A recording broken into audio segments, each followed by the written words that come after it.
Hello mga lods, ito na naman, may nakita na naman tayo, spotted sa may highway, Patrice mga lods. Ito, bibigyan natin si tatay kasi maulan-ulan pa. At malamang kakapadyak niya ng bike, malamang gutom din ito mga lods, tsaka uhaw. At dahil na ulan, bibigyan din natin ng kaputi mga lods, si tatay. Ito si tatay. Ayan mga lods, diba? Ayan yung ano niya ngayon. Tay! Nakarami na. May bigay ako tay. May bigay ko. Sakit lang bigyan natin si tatay. Ay, kasama pala ang asawa ni tatay. Mag-asawa kayo tay? Ito bigyan ko na lang kayo ng ano. Kaso lang yung natira kong ano, isa na lang. Bago kayo, kain kayo. May sobra ako Kaso yung tubig ko, isa na lang natira tayo. Bigyan natin sila mga lods tatay.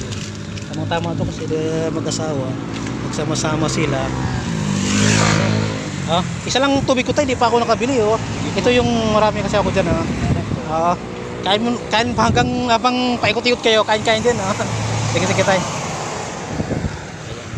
Ayan ang mga lods. Paano? Masaya sila ni tatay na nabigyan natin. Lahat ng madaanan natin mga lods, bibigyan natin basta may madaanan lang tayo. Kaya ingat tayo mga lods sa lahat ng mga biyahero dyan.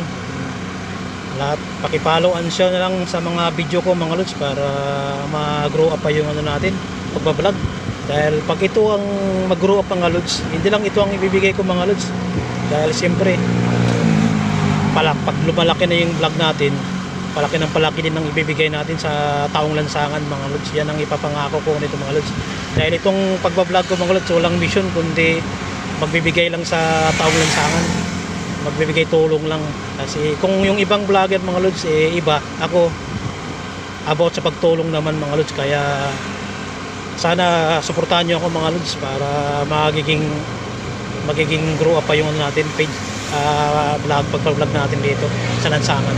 Salamat mga lods. God bless sa lahat at ingat sa biyahe mga lods.